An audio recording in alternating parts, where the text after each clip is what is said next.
All right, y'all. I'm late, and y'all, it's just always some mess. It's just always some mess.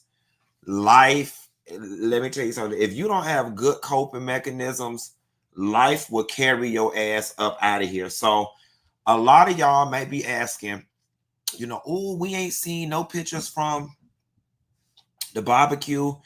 We ain't seen nothing from Funky Not Even with the barbecue this weekend. What happened? What happened? Y'all, we didn't get to have no barbecue this weekend. Y'all don't bought all that doggone food and ain't get to have no barbecue this weekend because my boyfriend and I on Saturday, we went out to eat and we was just riding around. Y'all know I just riding around looking at rich houses, riding through neighborhoods we ain't never seen before with the top down, just enjoying the weather. And then I said, all right, I know that I said I'm not going to buy no more stuff for this barbecue, but since we out, let's swing by Publix and just get the rest of the little knickknacks for the barbecue. I get the rest of the knickknacks for the barbecue, and we get home, and I'm taking the stuff downstairs. I got an additional freezer in my downstairs, and when I go downstairs, I'm smelling boo-boo. And I was like, why am I smelling this boo-boo?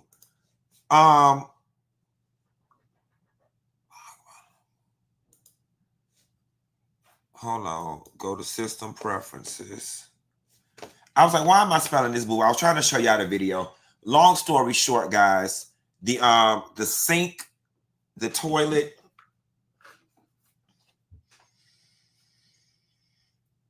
when I got home, this is what was going on. Water from the basement sink, the toilet, and it was all in the tub. And it was brown sewage water was everywhere, all over the basement. Then when I went in the laundry room, I heard some gurgling, and there was a pipe, and just the toilet paper and all the boo-boo water was just coming all out the pipe, and it was just nasty. It traveled over to where I built the set at. The water was coming up under the set. So here I go. I'm instantly pushing fans to push the water away from the set and out the door. I'm putting towels and stuff down because at this point, I'm thinking the water came from an overflowed toilet. I'm not quite sure where the water is coming from. As I'm stepping on the floorboards, water is coming up from up under the floorboards. My boyfriend was upstairs washing some dishes, putting the groceries away. I had to run upstairs and I said, I think whatever you doing with the water up there is making the water come up down here real quick. So I had to call an emergency plumber, call the guy at 8 o'clock. He got out here at 10:30 or whatever. And I'm on sewage. I'm not on septic. I'm on sewage. He got out here. It cost him $1,000 to even look at it.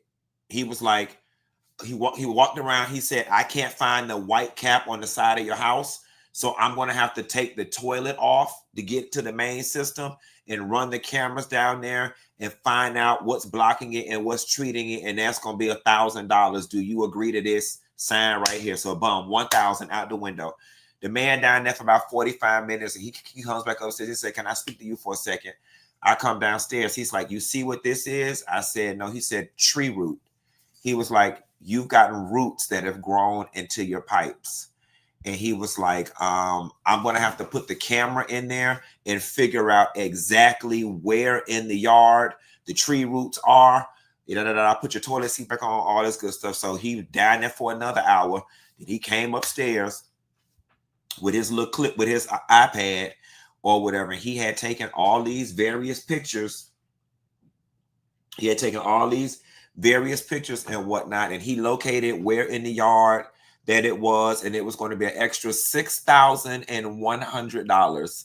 $6,100 on top of the $1,000 that I've already paid or whatever. And so Obviously, not wanting the very, very, very, very, very, very, very first opinion somebody gives you. It was like, okay, I can flush it out enough to kind of get the water running, but y'all cannot, don't wash, don't take no long showers. This is literally bare minimum get you functioning or whatever. And I said, okay, good. That gives me time to kind of figure this out across the weekend or whatever. The next day it was backed up again. Had to call somebody back up out here. That was today. Back out here. So last night it was backed up again. Called somebody else out here today to relieve it. And tomorrow they are doing the super big plumbing job. Not to mention the cleaning people had to come today or whatever to clean the surface level cleaning. And then like the hazmat water damage cleaning people, they'll be here tomorrow, because obviously cleaning on the surface is just not good enough when you've got boo-boo water up under the floorboards and boo-boo water up under the baseboards and boo-boo water traveled through the walls. And I'm just not safe with boo-boo water drying up under the floorboards. So God forbid the floors don't have to be taken up in order to remedy this problem. I am hoping that there's some type of procedure or protocol where they can like reflood the basement with like chlorine water, or reflood the basement with some type of like antibacterial water.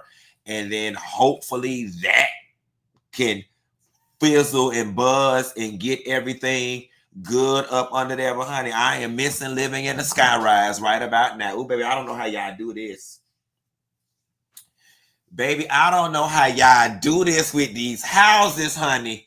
I don't know how y'all do this with these houses. And it's not even a matter of insurance and paying for it and all of those types of things. Obviously, that's a given. It's just the simple fact of dealing with the unexpected. You know what I'm saying? It's just dealing with the unexpected. I was like, oh, this definitely was not an issue that I foresaw.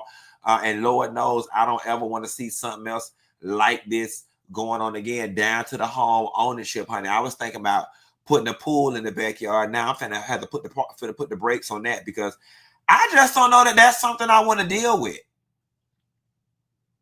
I just don't know that that is something that I want to deal with when it comes to dealing with these damn houses, honey. I miss calling the leasing office. And I was telling my friends of mine, I'm always looking for the silver lining, guys.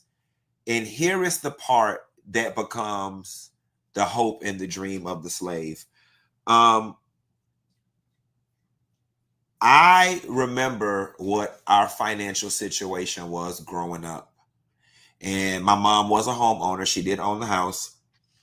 And I remember as I got older, and my mom been a single mom, my mom never remarried, that there were some things around our house that did fall into disrepair.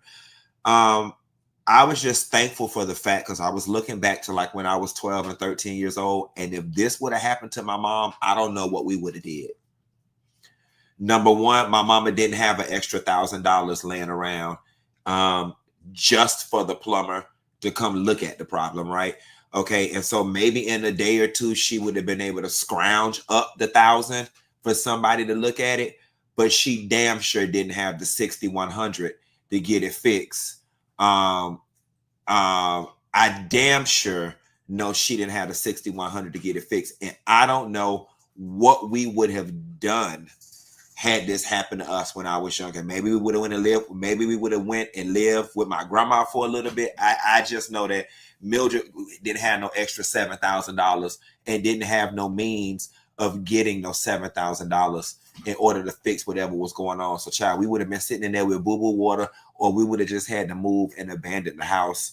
And that was the part of it all that just made me smile. It was like, yeah, it's a setback. It got over on the set. I won't know until I plug some of the lights up if it actually affected some of the electronic components. I don't even want to go down there now and like start rehooking up wires, because the people are coming tomorrow and they may potentially have to take up the floors. So it's a whole lot going on. That was my weekend.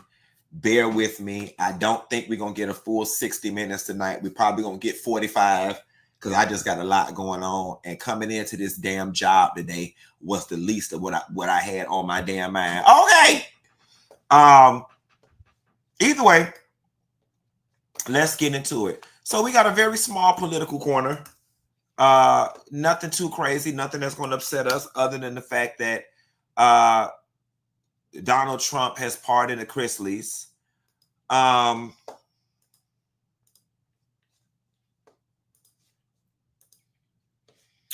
don't know, guys. Things like this is just so problematic to me, right? Because listen, I'm all for governors and presidents and whomever using their powers to pardon people when pardons are necessary or there's been a miscarriage of justice. And I'm just going to need somebody who is legal fish in the comments to please explain to me in an objective, professional, legal, analytical perspective what truly are the grounds for these people getting pardoned. And, do they truly deserve a pardon? Was their sentence truly excessive?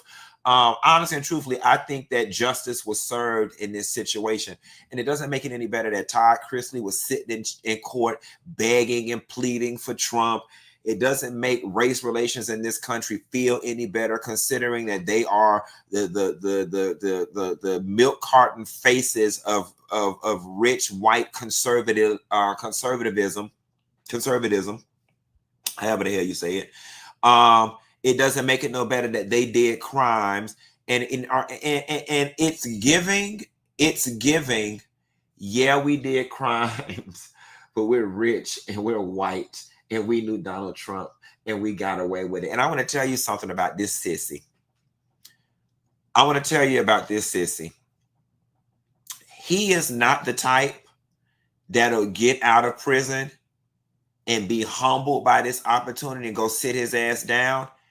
He's the type that'll get out of prison, get back on that TV show and get boastful, indignant, and ignorant about what they did and how it was so unfair and how he was treated so unfair.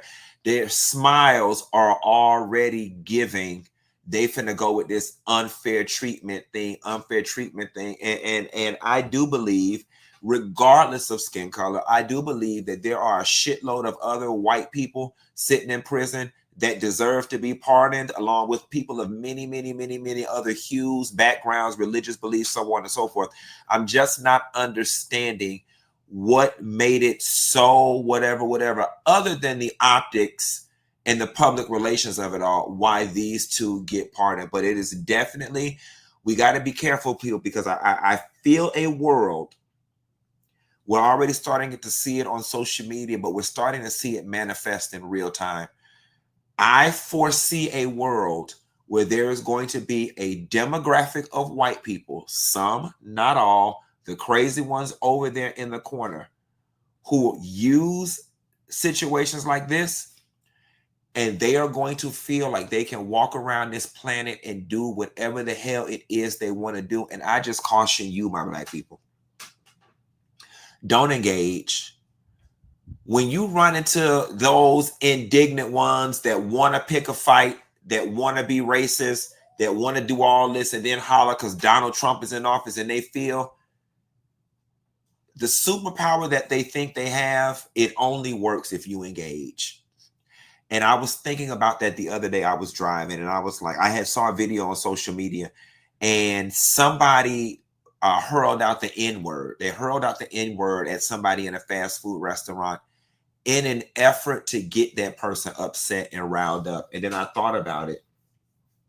And I said, you know what? The power is not in that word. The power is in how we respond to it.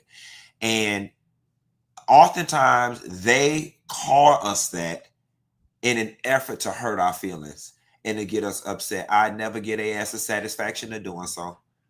I promise you. And I know for a lot of us, we were raised to whoop ass when you hear somebody call you that. But I promise you, if you're in the Chick-fil-A line and one of them call you that, and if you just look at them and laugh, they probably would sit there, look like a melted ice cube and not know what to do. They would not know what to do, because when they do that, they be bracing for impact. They be bracing for the whole shebang and fireworks. They want all the smoke. There's not a white person alive that doesn't know when you use that word, you're inviting all the smoke. But I promise you, if you just turn your head and be like, can I have an extra Polynesian sauce, please? Y'all have a good day. They'll be standing there looking so stupid. Do not let them people bait y'all into getting embarrassed and fighting on World Star Hip Hop. Don't let them people bait y'all into having to go to the HR office down to your job. Don't let them people bait y'all into being separated from your family and your kids because you in jail because you don't knock the hell out of one of their crazy asses. And I know some of y'all may call this cowardly.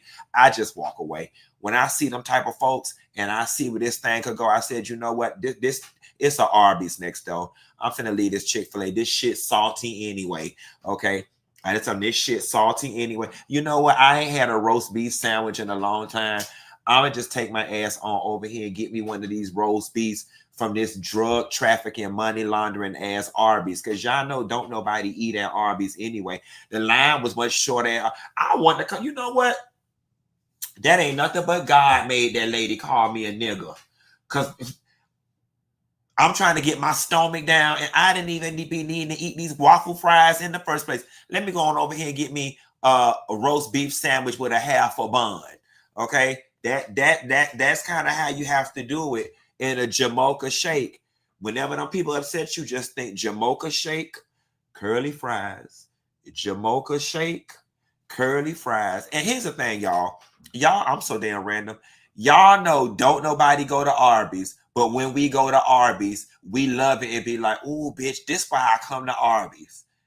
Now, I promise y'all, I only eat at Arby's like once a year. Once a year, there is some reason that I find myself in an Arby's. But each time I end up in there, I be like, ooh, this why I eat Arby's. Y'all know that Arby's be good. Moving right along to the Puffy corner. Somebody try to holler at Miss Janice. Combs, you so fine, girl. I would drink your bad water. I would drink your bad water, Miss Combs. Miss Combs. Miss Combs, you is so beautiful.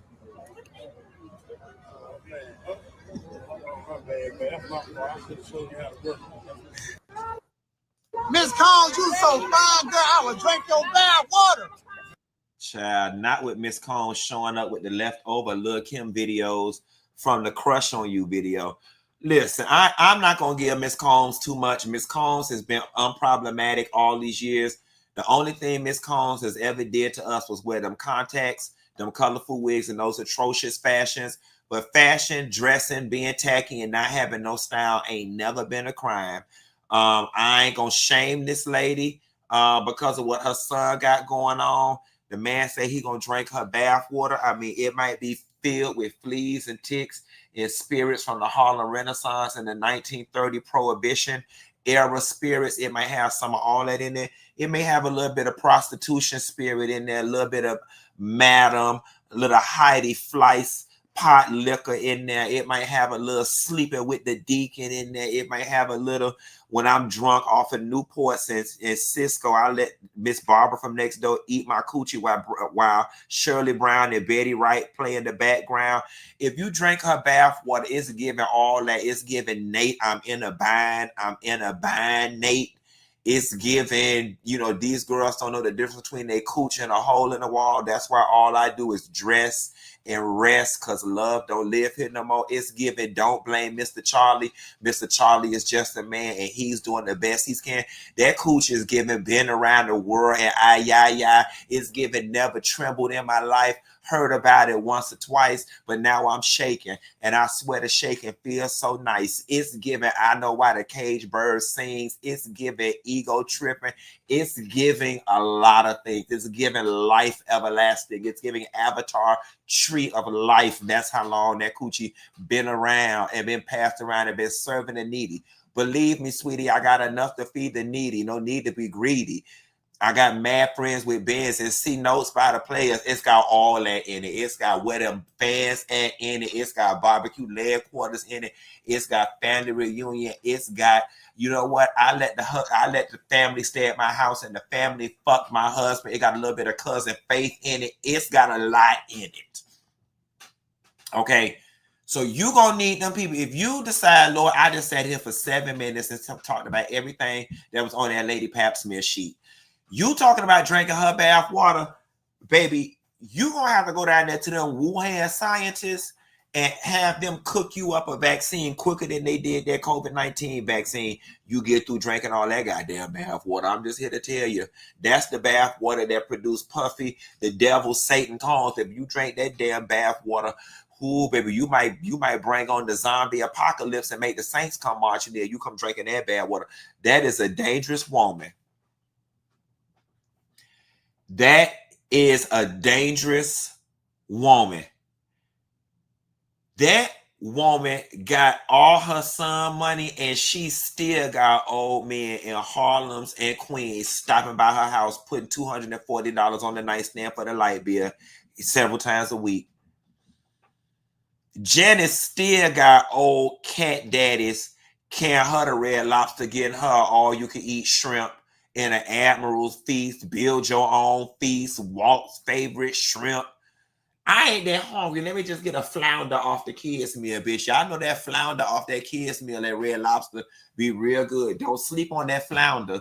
You know, when you looking cute, the nigga take you to Red Lobster. It's like, let me just get the fried flounder off the kids' meal. I ain't really that hungry. I had cooked the big breakfast. For you came around here, did. Janice got all that going on. And you want to drink that bath water, you go ahead and drink it then. You go ahead and drink it. And looking at this next story is about somebody who looked like they damn drunk her damn bath water, and that's that damn Jaheim. That's that damn Jaheim. You know,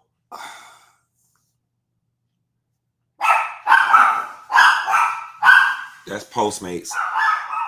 I don't know what all going on. Riot in Rio. I ordered some Jamaican food from Tasty Spoons. I don't know everything that's going on with Jaheim, right?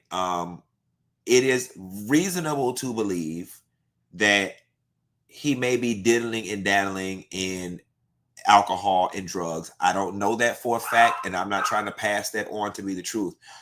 I only say that because every time we see you, you don't look consistent with what we have come to expect of somebody who is a singer from the 2000s. Even if they don't have much money left, Jaheim still just don't keep himself up. Thank you. Why they knocking? Leave it at the door. Leave it at the door.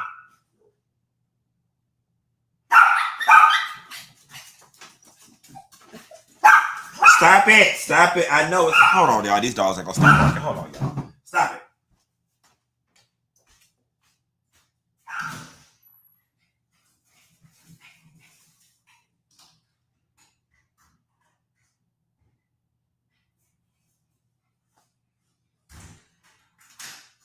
Come on. Let's go.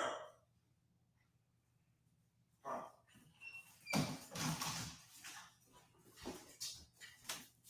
Just ghetto, honey. Just ghetto, honey. I got my old nasty brown stew chicken. Oh, nasty brown stew chicken and plantains and cabbage. But anyway, he doesn't look consistent to what we expect our sober stars to look like. And it ain't no reason that Jaheim is home this downtrodden.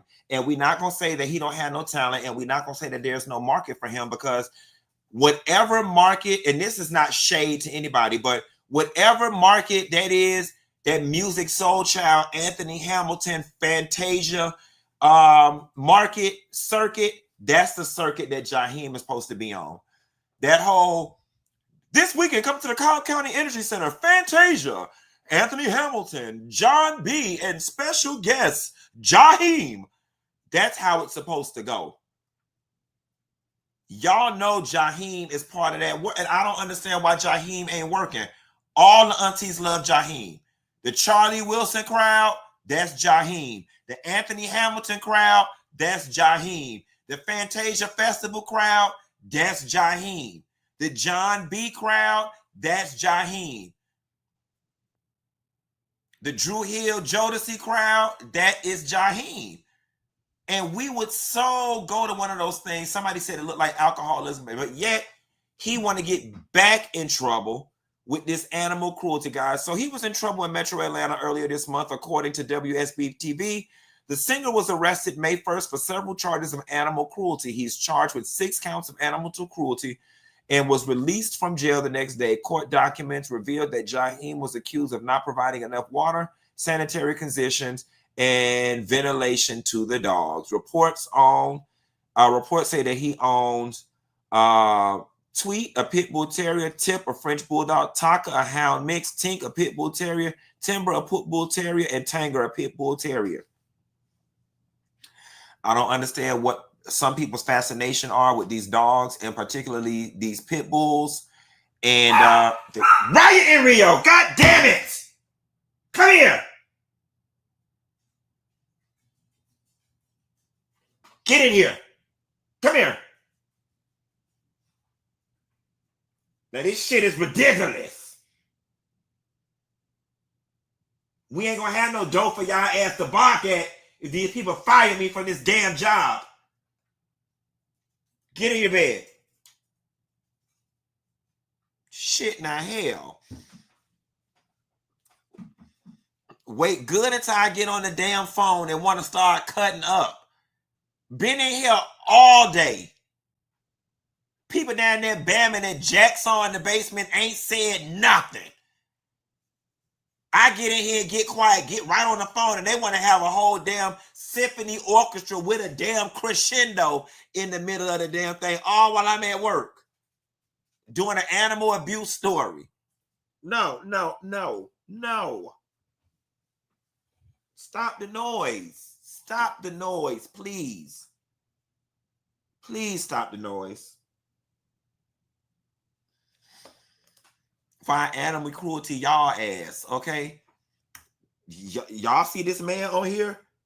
He is in jail for locking their dogs up outside with no water. That's gonna be y'all ass. You keep on.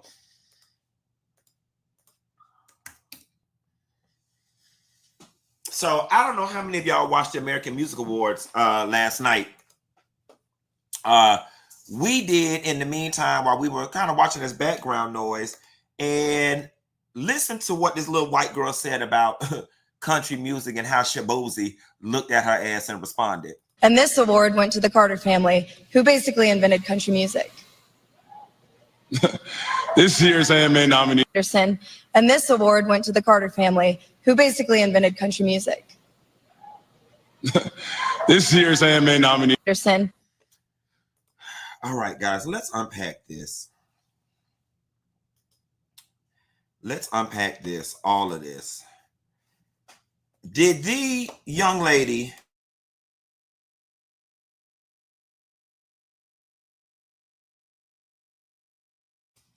So here's the thing. I don't think the young lady did anything wrong. I honestly think, this is what happens when they whitewash history. The things that come out of people's mouths, they believe to be true. I think that young girl honestly believed everything that came out of her mouth, or whoever wrote it in the teleprompter intended for it to come out that way. But I want to tell you what I love even more important. I love the way Shaboozey handled it. Because he looked at her, he chuckled, and he was like, now is not the time for me to be Monique. Now is not the time for me to be Monique and call her out all publicly and get it wrong. And I'm going to tell you what else he did. Shaboozey put Google, Leslie Riddle, Steve Tartar, Harry Gay, Defo Bailey, and the Carter family, or whatever. Now listen, here is why this is significant. And I started looking up these people, and they're black. The reason why it's significant, he said, the real history of country music is about people coming together despite their differences and embracing and celebrating the things that make us alike.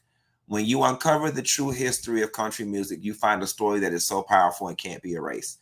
All right, Shaboozey, deep down inside, what you wrote is a bunch of bullshit. All right. Like what you wrote was a bunch of bullshit, but I respect you for it because that's not what you feel in your heart. We know black people. We know how black people roll. We know how we think. And we know what that conversation was at that kitchen table when he got off of work. And it damn sure wasn't that. Okay. It damn sure was not that. Okay, country music was meant to bring us all together, and it damn sure wasn't that. However, he was smart. His people were smart because him being in a country music genre, let's face it, whether y'all like it or not, it is a white people, white dominated genre. Despite the fact that we created it, it is a white dominated white people genre, where white people are the gatekeepers, where he needs Nashville and Memphis radio to play his music, and he needs to be the doors opened by good old white folks. This was not the time to go ahead and upset them people. This was not the time to upset them people. And he realized, I'm already catching all types of hell being black in this genre or whatever, and I'm doing good. I'm flying under the radar. I don't got no controversy. Ain't nobody bothering me. Now it's not time for me to upset the apple cart. So let me say something that's nice and politically correct and all fluffy and all rainbows, Skittles, and cotton candy. And that's what that statement was. Shaboozey, my brother, we rock with you. And because we understand the way we have to navigate oftentimes, I ain't even got nothing to say about it. Other than the fact that you got brothers like me who gonna say on my end the things that you can't. And what you wanted to tell her ass was that was a whole bunch of bullshit, that she need to go sit her little white ass down somewhere and read a little piece of book. And the sad part about it is, you know, don't make no fool out of me without my permission. If y'all gonna make me and y'all gonna exploit my ignorance and my naivete, please allow me to know that it's going on and pay me a little extra. For that girl to get up there and just be like, who basically invented country music. Wow. It's giving very much the Greeks came to Egypt and cut the noses off the Sphinx. It's giving very much, if we cut the noses off of all the Egyptian structures, they won't know that the Egyptians were black, and somehow millions of years later, they would think they were European. That's what it's giving. That's truly what it's giving. If we cut the noses off the Sphinx, they think it's white. White people created Egypt.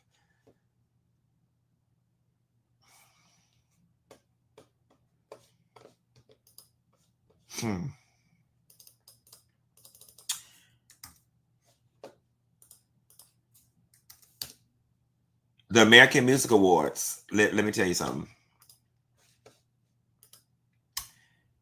Janet slayed.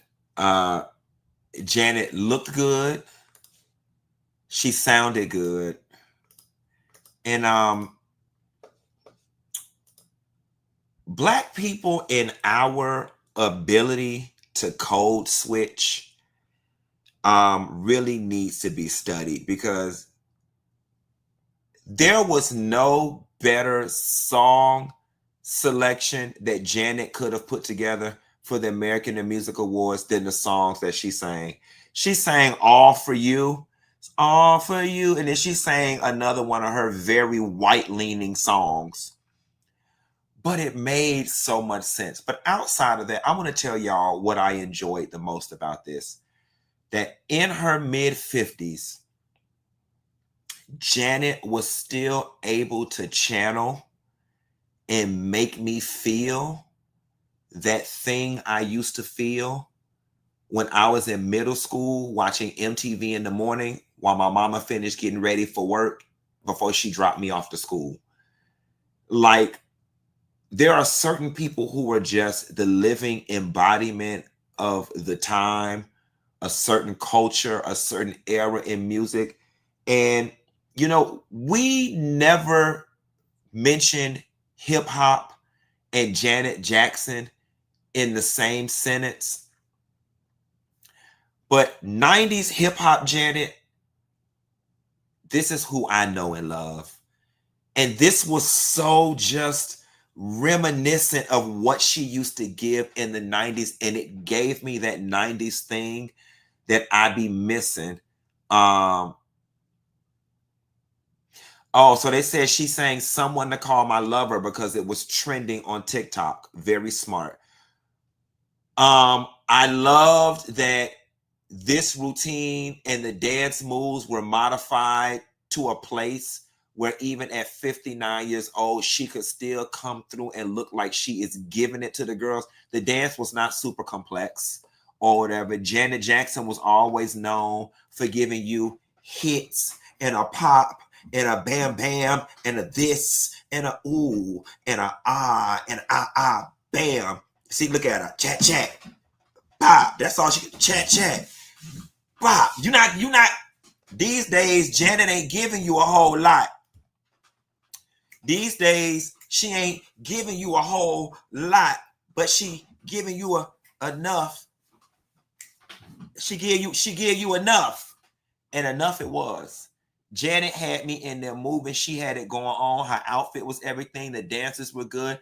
I actually loved the fact that there were no female dancers behind her. There was something about her being the only female. The guys back there shirtless. Like all of those small little things are universally Janet. You know what I'm saying? And the other thing that I want to point out is this wasn't even a large production performance, right? I love a performance where artists can give you just the raw talent and that's enough to entertain you. That it don't have to be 10 billion dancers, 10 billion fireworks, 10 billion screens. When you can just be entertained from just my presence and a few dudes in the back, shirtless, rolling a kiki, that's everything. And that's what Janet Jackson has been for so long. She deserved this icon award. And who would have ever known that Janet Jackson and Tasha Smith was friends like that down to the thing? Real interesting. Moving right along, guys. We got two more stories and I'm going to get on up out of here. Try to put my life back together. Kevin Lyle shut down Lady Luck's 30 million sexual assault allegation. None of this never happened. Now, Lady Luck, I don't know Lady Luck very well. I just know her from like social media, from that genre of girls that like are rappers but never really made it big, but they're like popular in New York and they all lesbians. Like I put Lady Luck in that category. You know, them hard New York, Brooklyn, Bronx hoes, because it's a whole group of them Brooklyn, Bronx hoes that ain't gonna never get out of Brooklyn or the Bronx. I put her in that category. All them hoes over there from Brooklyn and the Bronx or whatever. But Kevin Lyles, guys, listen, and two things can be true at the same time. There is definitely a concerted effort and an intentional assault on rich and powerful Black men. And maybe this is just a universal thing. Maybe the common thread in all of this is that if you look up the track record or the resume or the history of any man that is rich and powerful, you'll find some sexual assault stuff in the background. So maybe those are the two things that can be true at the same time. That yes, there is a concerted effort to take Black men down. And yes, 9 times out of 10, they probably got some type of sexual assault situation in their background. Because it's just people who are coming. I never in a million years saw Smokey Robinson coming. I never in a million years saw Kevin Lyles coming.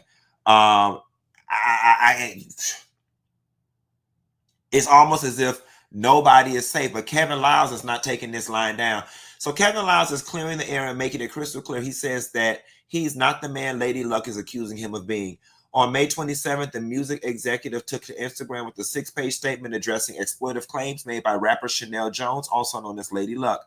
According to Lyle, she received a letter from Lady Luck and her legal team 3 weeks ago threatening to file a public lawsuit and release a book containing sexual assault allegations unless he paid her $30 million. Lyle says she accused him of grooming her back in 1999 when she signed to Def Jam, and even went as far as alleging he exposed himself to her and tried to force her into sexual acts inside his car. But Lyle didn't hold back. He publicly denied the accusations and labeled the entire situation an extortion attempt. None of this ever happened.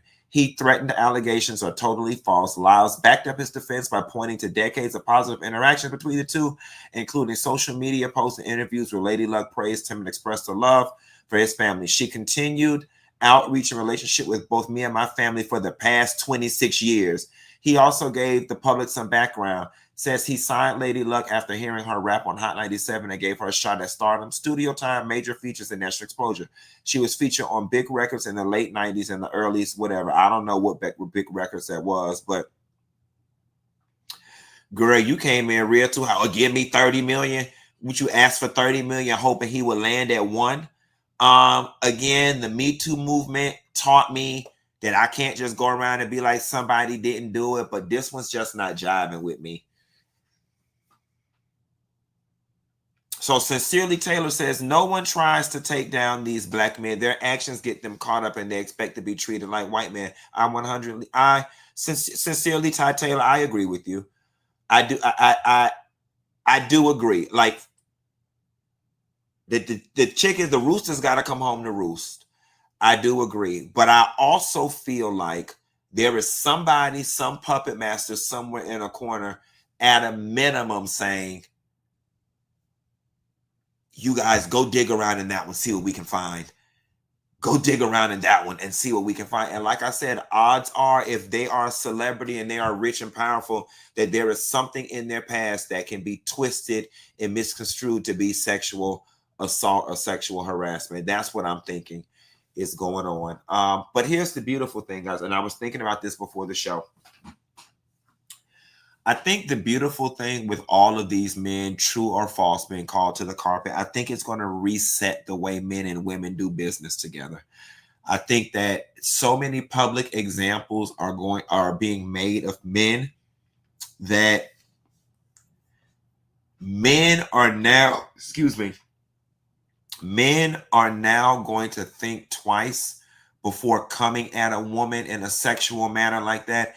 And women are going to feel more empowered to shut that shit down when they smell it coming. I think that that's going to ultimately be the fallout. Because if you think about all of our young boys, teenagers, guys graduating college, guys in their 20s that are looking at this stuff now, getting ready to go into the workforce, they've seen so many stories of men being taken down over inappropriate behavior that they'd be idiots to not let that permeate their brain and make them realize, oh crap, as a man, I have to carry myself a certain way. Quiet as it's kept. You know, women always talk about the extra precautions that they have to take just being women. I'm not going to lie to you, and I don't occupy those spaces, but I imagine if I did, as a man, I would be even on more high alert these days in interacting with fish down to the job. Okay, because you would not want nobody to say anything. Like I told y'all, I'm already not getting on the elevator with women, especially if they white by themselves. So I definitely hope that when it's all said and done, that this will kind of recalibrate relations in the workplace. Hopefully it does. And that's all we can ask for. Guys, this last story, I'm going to do senat, did a little Streamers University.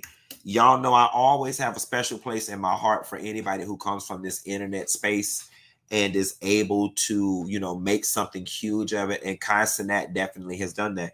Now, I don't follow this little boy. I don't, you know, streaming. I really don't get what the hype is about somebody playing video games on live while the rest of y'all watch the person. It's not my thing. I'm not going to judge it. I don't pretend to know much about it. I just see this young man from my periphery. And over the weekend, I caught a lot of people being upset. Apparently, he threw a Streamers University where he's supposed to invite, you know, up and coming streamers to be a part of his thing. And that there was a lot of broken hearts because a lot of people did not get chosen, right? They did not get chosen for the thing. There was a black young lady that was crying, and then I take a little listen to what this young man has to say. Then I'm gonna give you my rebuttal. Disappointed in you, bro. Like I'm not even gonna lie. Like I'm mad disappointed in you, bro. Feel me? You had us thinking us small creators is gonna have the ability or the chance to get inside of the STEM university, bro. Like I already should have known that this shit was a sham and this shit was a lie. Whenever you started reviewing people who already got clout with their applications, bro, I should have already known that this shit was fake, bro. I should have already known. You feel me? But nah. So he did a streamer university, and you know, people were under the belief that he was going to pull up a bunch of smaller creators, and that they were going to, you know, finally get put on and being associated with him, get their big break or whatever. Here is the reality of the situation. And I want to say this to all of the streamers that were disappointed. And I want to say this to all the upcoming YouTubers and all the smaller, whatever. Don't nobody owe you nothing. Nobody owes you nothing. I don't give a damn who he had at it. I don't give a damn if it was the Braxton sisters and the whole cast of Real Housewives of Atlanta. Y'all were speaking as if y'all know that y'all had made it, and then like DDG got your spot. I can understand hoping, wishing, being excited, and wanting to be there. But I can tell by the tone of a lot of y'all sentiments that y'all rested y'all big break on that man's head, and that's not fair. What a lot of y'all did was, and this is why y'all are experiencing the disappointment that you're experiencing. What a lot of y'all did was said, if only I make it on senat streaming university, then I'm going to be set. And when that didn't happen, all those sandcastles and dreams that you built in the sky came crushing down, and now you're sitting somewhere crying. Kai don't owe you your big break. Nobody gave him one. I always talk about this whole thing when I told y'all everybody wanting to be an influencer and wanting to be a streamer and wanting to be a YouTuber is lame as fuck to me. It's lame. It is so lame. And trust me, I know it feels hypocritical coming from me, but I get it, right? Everybody looks at it. It's lucrative, so they think. It's fun, so they think. You know, you got some level of status or celebrity, so they think. And what people fail to realize, and I've said this before, there are zero barriers to entry to social media. Anybody with a telephone can do it. Thus, you are literally competing against 40 billion people in order to make it to the top. Even where I'm sitting right now, and I'm not even at the top of what it is that of YouTube. I'm not even at the top. I'm somewhere in the middle. You know what I'm saying? But even that is an extreme statistical anomaly. All right. Everybody doesn't get in. Some of y'all asses would have much better chances in life being nurse practitioners, doctors, and lawyers than you would trying to be social media influence people and streamers. What separates you from the 60 other people standing on the bus stop right now that don't want to go to work and wish they could just get on live and do what it is we do? Everybody wants to do it. I get it.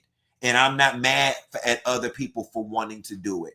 But you gotta know that you truly have the stuff and something to offer the space. Because if not, you just another nigga that need to go get a job. And if I'm being honest with you, that's the way this social media influence stuff works. That's the way it works, guys. Like, people always be like, why you don't teach classes about YouTube? Because I can't. I'm not finna take your money to teach you, you know, how to fill out the monetization application. You can find that online. I'm not finna teach a class to teach you the structure of this and what hashtags to use. All that information is readily available. You have to have that intangible it factor, and that's the one thing that can't be taught. That is the one thing that can't be taught. There are thousands of people who talk about pop culture on the internet, and many of them do it in more depth than me. Many of them do it with more legal expertise than me. Many of them do it with more nuance than I do. But there's a reason people come to me, because they want whatever it is I got. And people go over there to that person because they want whatever it is that person got. And if people want it from a legal angle, they go over there to that person because they want it from that perspective. You have to have something unique and niche to offer the market. If not, you just another bitch walking down the street. Okay? And I know it sounds rough. I know it sounds hard. And I don't want y'all to think I'm trying to discourage anybody. And I don't want y'all to feel like, oh, you just don't want nobody else to do what you do. Do it and have at it. I'm just here to tell you, baby, you're competing with 40 million other people. So you better give it all you got. And sitting around thinking somebody else is going to give you your big break is never going to happen for you. It's never going to happen. Take it from some, baby. Y'all don't know how much I sat back and waited for Mona Scott Young to give me a show. Oh, baby, I just knew if I stayed cool with Mona and the VH1 people, baby, it'd be a matter of time. Oh, baby, I just knew if I just stayed close to Carlos King, them, and I played nice, and when it was time for me to do the different shows, and the people said they are only going to pay me $500, they only going to pay me $1,000, they only going to pay me $2,000, just take it, Q. Don't be difficult. Just take it. You know you trying to get a show. You know you trying to do this. Don't upset the people. They go give you a show. It never happened. Everything I've had, I had to create and build. Moved back to Atlanta for a whole TV show deal that fell through. So what did I say? I said, instead of me waiting to come on they set with they stuff, I'm just going to have to build it myself and do it my damn self. That's how this business goes. Nobody owe you nothing. Just because y'all sat up and thought, oh, if only I get in senat streaming university, I'm going to be rich and famous, and then it didn't happen. Now y'all got an attitude. Rather he picked his friends or rather he picked people who already had clout. Y'all got to understand something, and I'm not being rude when I say this. People ain't doing this shit for community service. Did you honestly think he was going to pluck your ass from obscurity from the back walls of Nebraska somewhere? He got to get viewership and sponsorship too. So the people need to be relatively known, and it need to be somebody that people want to tune into and see. Don't nobody want to see your nobody ass until you become somebody. And we were all nobodies in this space at one time. You got to become somebody on your own first before you want to be recognized. You got to become somebody on your own. And you better than me, because I never give another bitch the satisfaction of thinking I can't be unless they give me the life that I came to live. I would have never got on the internet and let this boy know, oh, I'm disappointed because I feel like I won't be a big streamer if you don't let me in. I would never do that. I would never do that. I would never put that energy in the universe as if my success is predicated upon somebody else co-signing me. Have some decency about yourself. And then gonna get on the internet and cry. So what's supposed to happen after that? He supposed to see it and let you in on the sympathy scholarship? Nigga, you didn't make it. Go stream harder. That's all to it. I don't know how many slots it was. Let's just say it was 20 slots. Let's just say it was 50 slots. I'm going to be generous. Let's just say it's 100 slots. Nigga, it's 40 billion people in the world. A lot of somebody's was not going to make it. And the last point I'm going to leave, and I'm going to tie this all up. Y'all stay trying to dictate. Y'all stay trying to dictate what somebody should do with their shit. Y'all stay doing that. You can't do that. You cannot dictate who somebody invites or hires in they shit. If you don't like it, go create your own. I wouldn't give a damn if he invited all of his Hollywood friends. That's his shit.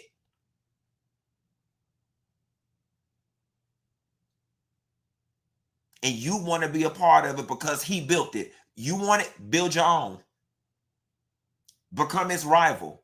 But you don't get to get on the internet and complain about something that somebody potentially was going to do for you because you built saying what you should have did was filled out the application, and if you got in, you got in, and if you didn't, you went on about your business. But y'all had went on ahead. Y'all had already went and bought y'all mama a car in y'all head. You picked out your new Air Force Ones in your head. You picked out your watch, your chain, and you thought in 24 hours your life was going to change like that, and you was going to be on a Doritos commercial, and now your ass still stuck on that bus stop in Gary, Indiana, and now you mad. Bitch, you better go push them buggies at Target and get off our line.